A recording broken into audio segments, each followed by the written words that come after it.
आज हामी कुरा गर्छौं क्लास 12 को फिजिक्सको पहिलो पोर्सन मेकानिक्सबाट रोटेशनल डायनामिक्सको बारेमा। रोटेशन भनेको के हो त भन्दाखेरि घुम्ने, रोटेशन भनेको घुम्नु हो र डायनामिक्स भनेको मुभमेन्ट भनेपछि घुम्ने बडीजहरुको, घुम्ने अब्जेक्ट्सहरुको वा घुम्ने पार्टिकल्सहरुको मुभमेन्टको बारेमा हामी यो टपिकमा कुरा गर्छौं। रोटेशनल डायनामिक्सलाई बुझ्दाखेरि चाहिँ हामीले लिनियर मोसनसँग कम्पेयर गर्दै गर्दै बुझ्यौं भने सजिलो हुने भएकोले गर्दा मैले यहाँ एक साइडमा लिनियर मोसनको कन्सेप्टहरु र अर्को साइडमा रोटेशनल मोसनको कन्सेप्टहरु बुझाउँदै जानेछु। लिनियर मोसन भनेको के हो भन्दा एउटा पोइन्टबाट अर्को पोइन्टसम्म स्ट्रेट लाइनमा मुभ गर्नेलाई नै हामीले लिनियर मोसन भन्छौं। यो पोइन्ट ए बाट यो पोइन्ट बी सम्म हामी मुभ गर्छौं भने यसैलाई हामी लिनियर मोसन भन्ने गर्छौं। रोटेशनल मोसन भनेको के हो त भन्दाखेरि यसरी यसरी हुने खालको मुभमेन्टलाई भनिन्छ, घुम्ने मुभमेन्ट भयो यो। जस्तो यो घडीको सुई अहिले यहाँ छ भने आफ्टर सम टाइम केही समयपछि यहाँनिर पुग्ला, यसलाई चाहिँ हामी रोटेशनल मोसन भन्छौं। यो चाहिँ रोटेट भयो। रोटेशनल मोसनमा के हुन्छ त भन्दा रोटेशनल मोसनमा चाहिँ सर्टेन एउटा एंगल कभर गरिएको हुन्छ है। लिनियर मोसनमा डिस्टेन्स कभर गरिएको हुन्छ, रोटेशनलमा चाहिँ एंगल कभर गरिएको हुन्छ। हामीले लिनियर मोसनको कन्सेप्टहरु अघिल्लो क्लासहरुमा, जुनियर क्लासेसहरुमा 11 मा र स्कुल लेभलमा पढेको हुन्छौं।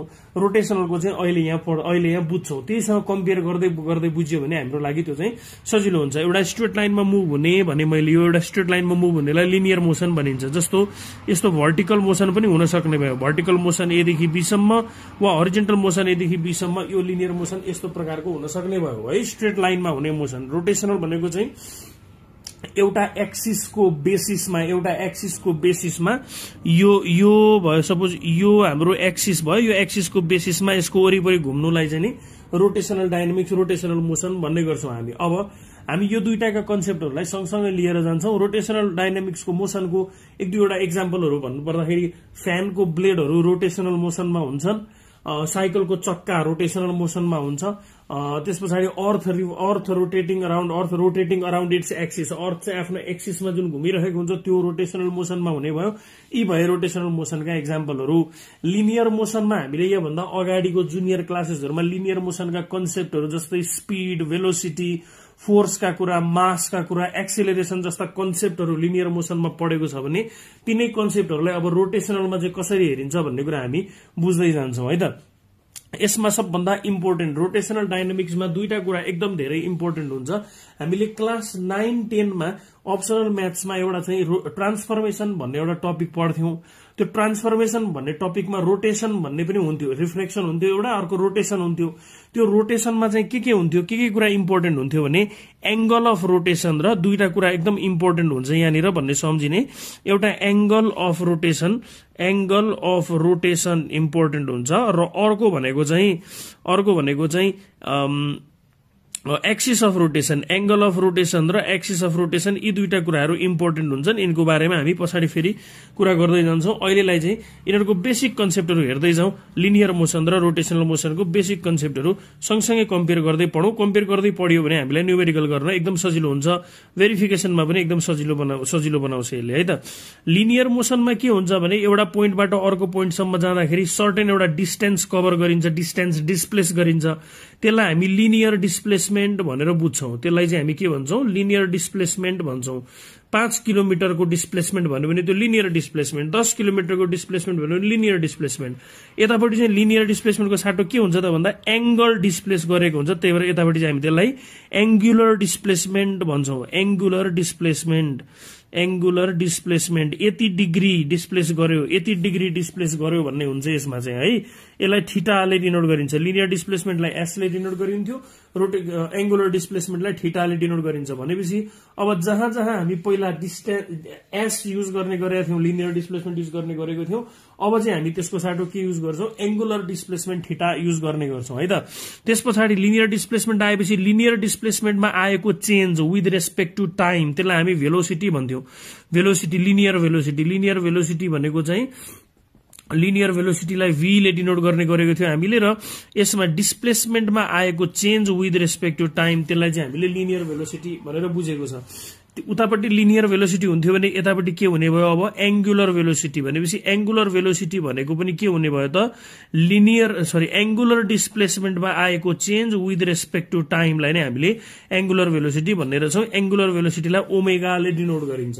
त्यसपछि गएर लिनियर भेलोसिटी डिस्प्लेसमेन्टमा आएको चेन्ज भेलोसिटीमा आएको चेन्जलाई चाहिँ हामीले एक्सिलरेसन भनेर पढेको छ। भेलोसिटीमा आएको चेन्जलाई एक्सिलरेसन भनेको छ भनेपछि लिनियर एक्सिलरेसन ए भन्थ्यौं त्यसलाई, त्यो भनेको चाहिँ भेलोसिटीमा आएको चेन्ज विथ रेस्पेक्ट टु टाइमलाई लिनियर एक्सिलरेसन भनिन्थ्यो। भनेपछि यतापट्टि के हुने भयो त्यही कुरा एंगुलर एक्सिलरेसन हुने भयो। एंगुलर एक्सिलरेसनलाई केले डिनोट गरिन्छ? अल्फाले डिनोट गरिन्छ र यो भनेको के हुन्छ? भेलोसिटीमा आएको change d omega by dt हुने भयो है।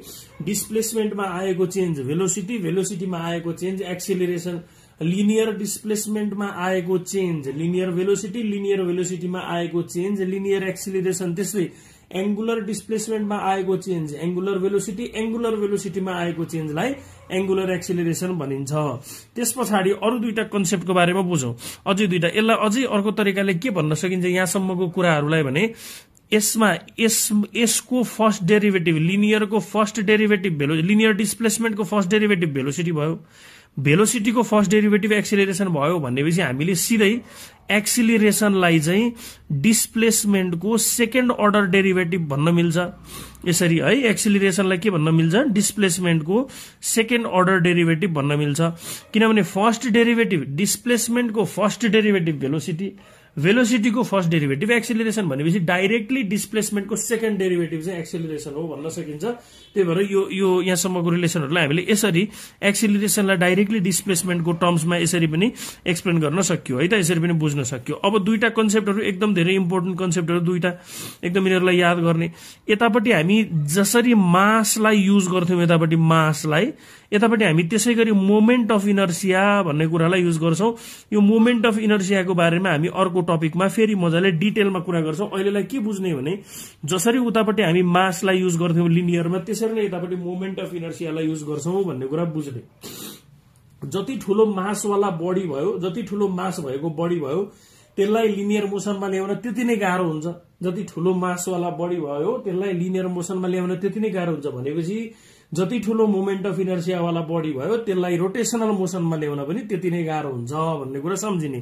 ठूलो ट्रकलाई मैले एउटा ठूलो ट्रकलाई ठेलेर मुभ गराउनु पर्यो भने गाह्रो हुन्छ। किन? त्यसको मास ठूलो छ, त्यसले गर्दाखेरि त्यसमा एउटा इनर्सिया हुन्छ जसको कारणले गर्दाखेरि मैले त्यसलाई ठेलेर चाहिँ मोसनमा ल्याउन अलिकति गाह्रो हुन्छ। त्यसले मोमेन्ट अफ इनर्सियाको कुरा गर्दाखेरि ठूलो हेलिकप्टरको जुन ब्लेड हुन्छ त्यो ठूलो हेलिकप्टरको ब्लेडलाई मैले हातले घुमाएर मोसनमा ल्याउन गाह्रो हुन्छ। किन? त्यसको मोमेन्ट अफ इनर्सिया धेरै हुने भयो है। अब यसरी हामी मासलाई जसरी उतापट्टि युज गर्थ्यौं त्यसै गरेर मोमेन्ट अफ इनर्सियालाई युज गर्नेवाला छौं भन्ने कुरा याद गर्ने। मोमेन्ट अफ इनर्सियाको बारेमा फर्दर डिस्कसन हामी अर्को टपिकमा गर्छौं। अब अहिलेलाई त्यस पछाडि अर्को कन्सेप्ट भनेको लिनियर मोमेन्टमको कुरा आउँछ। लिनियर मोमेन्टम भनौं यसलाई। यहाँ लिनियर मोमेन्टम हुन्छ भने उतापट्टि के हुन्छ? उतापट्टि चाहिँ एंगुलर मोमेन्टमको कुरा आउँछ है। एंगुलर मोमेन्टम भनेको के हो त भन्दा मोसनमा भइरहेको बडीलाई रोक्न कति टाइम लाग्छ, रोक्न कति गाह्रो हुन्छ त्यसैलाई मोमेन्टम भन्ने। यसलाई पी ले डिनोट गरौं, यसलाई एल ले डिनोट गरौं एकछिनलाई है त। फेरि भन्छु म मोसनमा भइरहेको अब्जेक्टलाई रोक्न केले गर्दा गाह्रो हुन्छ त भन्दा त्यसको मोमेन्टमको कारणले गाह्रो हुन्छ। मोमेन्टम भनेको त्यो हो भन्ने कुरा बुझ्ने। मोमेन्टम यस्तो एउटा फिजिकल क्वान्टिटी हो जसको कारणले गर्दा मोसनमा भइरहेको बडीलाई रोक्न हामीलाई गाह्रो हुन्छ है, त्यो हो मोमेन्टम भन्ने बुझ्ने। अब भनेपछि रोक्न गाह्रो केले गर्दा हुन्छ त भन्दाखेरि जति ठूलो मास भएको अब्जेक्ट भयो त्यसलाई रोक्न त्यति नै गाह्रो हुन्छ। जति ठूलो भेलोसिटीमा ऊ मुभ गरेको हुन्छ त्यसलाई रोक्न त्यति नै गाह्रो हुन्छ। भनेपछि मोमेन्टम केसँग डिपेन्डेन्ट हुँदो रहेछ त भन्दा मास र भेलोसिटीसँग डिपेन्डेन्ट हुँदो रहेछ। त्यही भएर लिनियर मोमेन्टमलाई हामी के लेख्छौं? P = m × v भनेर यसरी लेख्छौं लिनियर मोमेन्टमलाई। किन? मास र भेलोसिटीसँग डिपेन्डेन्ट हुने रहेछ। अब त्यसरी नै एंगुलर मोमेन्टमको कुरो गर्नु पर्यो भने चाहिँ मैले अहिले भर्खरै यहाँभन्दा अगाडि के भने जहाँ जहाँ मास युज भएको थियो त्यहाँ अब हामी के युज गर्छौं? मोमेन्ट अफ इनर्सिया युज गर्छौं। भनेपछि एंगुलर मोमेन्टम भनेको मासको साटो के युज गर्नु पर्यो? मोमेन्ट अफ इनर्सिया आई, भेलोसिटीको साटो के युज गर्नु पर्यो? ओमेगा युज गर्नु पर्यो यसरी है त। भनेपछि एंगुलर मोमेन्टम भनेको L = angular momentum L is equal to I moment of inertia into omega हुने भयो। अब त्यसरी नै हामी फोर्सको कुरा गरौं। एउटा बडीलाई एउटा अब्जेक्टलाई लिनियर मोसनमा ल्याउन वा लिनियर मोसनमा भइरहेको अब्जेक्टलाई रोक्न त फोर्स अप्लाई गर्नुपर्छ हामीले, हैन? फोर्स अप्लाई गर्यो भने बल्ल रोकिन्छ लिनियर मोसनमा भइरहेको चीज। त्यो फोर्स अप्लाई गरिने फोर्स चाहिँ त्यो जुन हामीले अप्लाई गरिने फोर्स हुन्छ, त्यो अप्लाई गरिने फोर्स कसरी क्याल्कुलेट गर्छौं हामी? Mass into acceleration. यो हामीले second law of Newton second law of मोसनबाट डिराइभ गरेको रिलेसन हो। Acceleration produced in a body is directly proportional to the force applied and inversely proportional to the mass भनेर पढेको थियो। त्यहाँबाट हामीले F is equal to ma निकाल्थ्यौं। यतापट्टि चाहिँ टर्क हुन्छ, यतापट्टि TORQUE टर्क हुन्छ। टर्क भनेको के हो त भन्दा टर्क भनेको ट्विस्टिङ पावर हो, रोटेटिङ पावर वा ट्विस्टिङ पावर भनिन्छ है। फोर्स जसले गर्दा रोटेशन क्रिएट हुन्छ, बडीमा रोटेशनल मोशन क्रिएट गर्नको लागि जुन फोर्स लगाइन्छ त्यसलाई हामी टर्क भन्ने गर्छौं। टर्कको बारेमा फर्दर अहिले एकैछिनमा हामी डिस्कसन गरिहाल्छौं। टर्कको बारेमा पहिला अलिकति थोरै बुझौं, त्यसपछि टर्कलाई यहाँ कसरी युज गर्ने भन्ने कुरा गर्छौं हामी। टर्क भनेको फोर्स द्याट कजेज रोटेशन हो। त्यो केमा डिपेन्डेन्ट हुन्छ त भन्दाखेरि जति धेरै फोर्स लाइन छ त्यति धेरै टर्क भयो, र जति ठूलो डिस्टेन्स हुन्छ एक्सिसबाट त्यति ठूलो टर्क हुने भयो। एउटै फोर्स चाहिँ ठूलो डिस्टेन्सबाट लगाइयो भने धेरै टर्क क्रिएट हुन्छ। जस्तो मैले कसैलाई चाहिँ यसरी मुक्का हान्नु पर्यो भने चाहिँ अलिक परबाट हाने भने अलि धेरै लाग्छ, अलि पर हात यस्तो तन्काएर हान्यो भने अलि धेरै जोडले लाग्छ, अलि नजिकबाट हान्यो भने अलि बिस्तारो लाग्छ। त्यो के कारणले गर्दा त भन्दाखेरि डिस्टेन्समा मेरो हात त रोटेट गरेर आउँछ नि, मुक्का हान्न अथवा झापड हान्न त मेरो हात यसरी रोटेट गरेर आउँछ हो, त्यो घुमेर आउँछ। त्यो घुमेर आउँदाखेरि चाहिँ मैले जति ठूलो डिस्टेन्स बनाए त्यति धेरै फोर्स त्यति धेरै टर्क क्रिएट हुने भयो। मैले जति सानो डिस्टेन्स बनाए त्यति सानो टर्क क्रिएट हुने हो भनेपछि यो चाहिँ फोर्स र डिस्टेन्स फ्रम एक्सिससँग प्रोपोर्सनल हुन्छ, रिलेटेड हुन्छ भन्ने कुरा याद गरिराख्ने टर्कको बारेमा। यहाँ चाहिँ हामी टर्कलाई युज कसरी गर्छौं भन्ने कुरामा चाहिँ टर्क भनेको जसरी फोर्सलाई हामीले M इन्टु A भन्यौं त्यही चीज यतापट्टि त फोर्स हो नि त टर्क, त्यही भएर त्यही चीजलाई हामीले के गर्ने भयो, मासको ठाउँमा मोमेन्ट अफ इनर्सिया युज हुन्छ भनेको थिएँ मैले, र एक्सिलरेसनको ठाउँमा के युज हुन्छ भनेको थिएँ, एक्सिलरेसनको ठाउँमा अल्फा युज हुन्छ भनेको थिएँ। यति कुरा याद गर्नु पर्यो। अब म अघिकै कुराबाट मोमेन्टमको कुराहरूबाट यो दुईटालाई रिलेट गर्ने कोसिस गर्छु। एकदम ध्यान दिएर हेर्ने, यो चीज सोधिने कुरा हो, यो एक्जाममा पनि सोधिने कुरा हो है। टर्क र के अरे फोर्सलाई टर्कलाई चाहिँ नि मोमेन्टमसँग रिलेट गर्ने कुरा। त्यसको लागि हामी पहिला फोर्सलाई हेरौं, पहिला यताबाट हेर्दै जाउँ। जस्तो अघि भर्खरै हामीले के भन्यौं भने मोमेन्टम, लिनियर मोमेन्टम भनेको चाहिँ मास इन्टु भेलोसिटी हुन्छ भन्ने कुरा गर्यौं अघि हामीले, हैन? मास इन्टु भेलोसिटी हुन्छ, मास m है, मास इन्टु भेलोसिटी हुन्छ। यसलाई यसो गरौं, यसलाई डिफरेन्सिएट गरिदिउँ, डिफरेन्सिएटिङ विथ रेस्पेक्ट टु टाइमको आधारमा यो दुईटालाई डिफरेन्सिएट गरौं। डिफरेन्सिएट गर्दा यता हुने भयो dp/dt, यता हुने भयो dmv/dt, dp/dt, dmv/dt, यसलाई चाहिँ हामीले डिफरेन्सिएट गर्ने भयौं। dp/dt अहिले यसलाई जस्ताको तस्तै छोडिराखौं एकछिनलाई।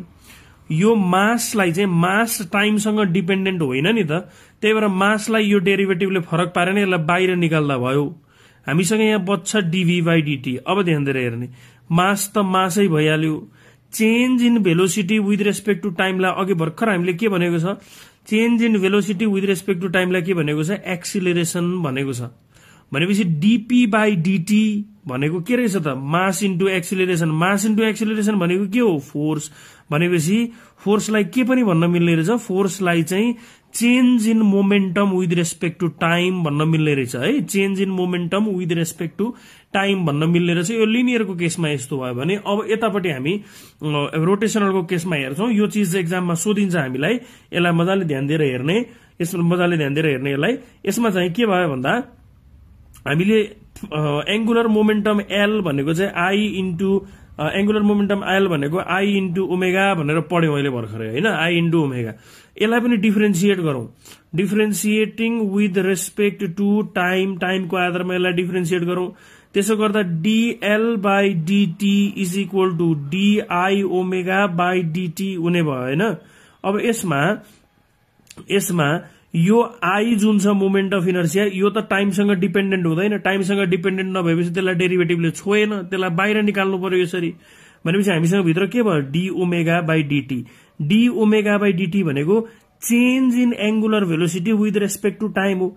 Change in velocity with respect to टाइमलाई हामी के भन्छौं, change in velocity with respect to टाइमलाई एक्सिलरेसन भन्छौं। भनेपछि यसलाई एंगुलर एक्सिलरेसन लेख्न मिल्यो यसरी। भनेपछि यो आई इन्टु एंगुलर एक्सिलरेसन भनेको के हो, टर्क हो। त्यही भएर change in linear momentum with respect to time भनेकै टर्क हो। टर्क र एंगुलर मोमेन्टमको रिलेसन यही हो है। टर्क र एंगुलर मोमेन्टमको रिलेसनलाई यसरी देखाउन सकिन्छ। यो हामीलाई सोधिने क्वेशन पनि हो, यसलाई मजाले बुझौं है त।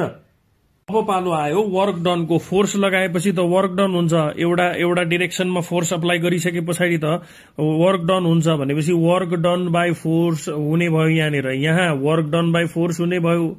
यता के हुने भयो, work done by torque, work done by torque हुने भयो यहाँ है त। यतापट्टि वर्क डन बाई फोर्स, यतापट्टि वर्क डन बाई टर्क, डब्ल्यूले नै डिनोट गरौं, दुवैतिर हामीले क्यापिटल डब्ल्यूले डिनोट गर्यौं। वर्क डन बाई फोर्स भनेको के पढेको थियो हामीले, वर्क डन भनेको फोर्स इन्टु डिस्प्लेसमेन्ट भनेको थियो होइन त। वर्क डन भनेको फोर्स इन्टु डिस्प्लेसमेन्ट भनेर पढ्थ्यौं हामी नर्मल्ली बुझ्दाखेरि।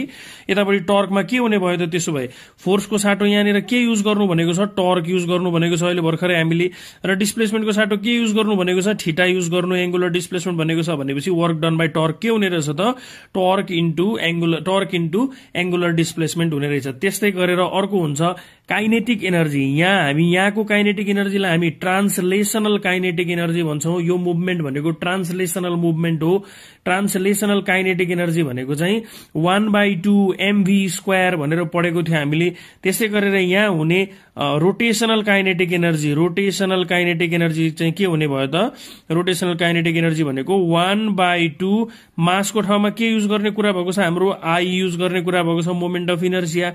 र भी को साटो के युज गर्ने कुरा भएको छ, ओमेगा युज गर्ने कुरा भएको छ। भनेपछि 1/2 आई ओमेगा स्क्वायर हुने भयो। त्यसपछि अरू हामीलाई यहाँ बुझ्नुपर्ने चाहिने कुराहरू भनेको चाहिँ इक्वेशन अफ मोशन भनेर हामीले क्लास 9 देखि पढ्दै आएको कुराहरू छ है। क्लास 9 देखि पढेको हो यो इक्वेशन अफ ट्रान्सलेशनल मोशन भनेर पढेको चाहिँ हामीले क्लास 9 देखि नै हो। यसमा के पढेको थियो, 4वटा इक्वेशन अफ मोशन पढ्थ्यौं हामी। एउटा भनेको लिनियर डिस्प्लेसमेन्ट भनेको initial velocity into time taken हो, एक्सिलरेसन नभएको बेलामा। त्यस पछाडि एक्सिलरेसन भएको बेलामा UT plus half eighty square भनेर पनि पढेको थियो हामीले यसरी। त्यस्तै गरेर फाइनल भेलोसिटी भनेको initial velocity plus acceleration into time taken भनेर पढेको थियो। त्यस्तै गरेर v² is equal two u² plus 2as भनेर यो 4वटा मोशन इक्वेशन अफ मोशन पढेको थियो। अब त्यसैलाई हामी यतापट्टि रोटेशनलमा के गर्छौं त, इक्वेशन अफ रोटेशनल मोशनमा के हुने भयो त, यही 4वटा कुराहरूलाई यतापट्टि हामी रोटेशनलमा हेरौं है त। s को ठाउँमा थीटा युज गर्ने भनेको छ, भनेपछि यो s को ठाउँमा पनि थीटै आउने भयो। इज इक्वल टू इनिशियल भेलोसिटीलाई यहाँ चाहिँ इनिशियल भेलोसिटीलाई u र फाइनल भेलोसिटीलाई v भन्थ्यौं हामी। यतापट्टि इनिशियल भेलोसिटीलाई, इनिशियल एंगुलर भेलोसिटीलाई ओमेगा नट भन्ने, अथवा यसरी तलपट्टि 0 लेख्यो ओमेगा नट भन्यो। र के अरे फाइनल भेलोसिटीलाई, फाइनल एंगुलर भेलोसिटीलाई ओमेगाले मात्रै डिनोट गर्दा भयो। भनेपछि इनिशियल भेलोसिटी भनेको के रहेछ अरे, omega naught into t time taken. त्यस्तै यहाँ पनि त्यही omega naught into time taken plus 1/2 एक्सिलरेसनको साटो के युज गर्छौं, एंगुलर एक्सिलरेसन, टाइम त टाइम नै भइहाल्यो। त्यस पछाडि v भनेको के हो, फाइनल भेलोसिटी। यतापट्टि के लेख्ने भनेको छ, त्यसलाई ओमेगा लेख्ने भनेको छ। Omega is equal to omega nought, यो भनेको initial velocity plus acceleration into time taken भइहाल्यो। त्यस पछाडि फेरि again final velocity omega square is equal to omega nought को square plus 2 alpha into theta हुने भयो है त। यो भयो हाम्रो इक्वेशन अफ रोटेशनल मोशनको कुरा, यो भयो। अब यसमा एकदम धेरै चाहिने कुरा, हामीलाई इम्पोर्टेन्ट कुरा भनेको चाहिँ कनेक्टर्सहरू। यो कनेक्टर्सहरू भनेको के हो भन्दा, एंगुलरलाई लिनियरसँग, रोटेशनललाई लिनियरसँग कनेक्ट गर्ने। हामीलाई कहिलेकाहीँ रोटेशनलको फिजिकल क्वान्टिटीहरू दिएर त्यसलाई लिनियरमा निकाल, अथवा लिनियरको फिजिकल क्वान्टिटीहरू दिएर त्यसलाई चाहिँ रोटेशनलमा निकाल भन्यो भने त्यसको लागि हामीले युज गर्नुपर्ने कनेक्टरहरू। यो कनेक्टरहरू कहाँबाट आएको हो त भन्दाखेरि, हामीले यो जुन एउटा सर्कलमा चाहिँ यो सर्कलमा यो रेडियसलाई मैले यसरी रेडियसलाई लिएँ, रेडियसलाई लिइसके पछाडि यहाँ भएको अब्जेक्ट यहाँसम्म मुभ गर्दाखेरि त्यसले एउटा थीटा एंगल रिप्लेस गरेको हुन्छ। यो थीटा आर र यो आर्क जुन हुन्छ नि, यो डिस्टेन्स त यहाँ कभर गरेको छ नि त यति, यसको रिलेसन, यसको डिफिनिसनबाट निकालिएका केही रिलेसनहरू यो यति याद गरियो भने भइहाल्छ। यसको बारेमा फर्दर डिटेलमा जानु परेन, अरू कुनै टपिकमा त्यसको बारेमा डिटेलमा जाउँला। अहिलेको लागि चाहिँ के याद गर्ने भन्दाखेरि यो तीनटाको रिलेसन, यो आर्क भयो हाम्रो, यो आर्क, रेडियस र यो एंगलको बीचको रिलेसनको आधारमा हामीले कनेक्टरहरू यसरी निकाल्न डेभलप गर्छौं। S is equal to r theta भनेको linear displacement is equal to r into angular displacement, velocity is equal to r into angular velocity र acceleration is equal to r into angular acceleration. यी कनेक्टरहरू हामीले काहीँ use गर्नुपर्ने हुन्छ है त।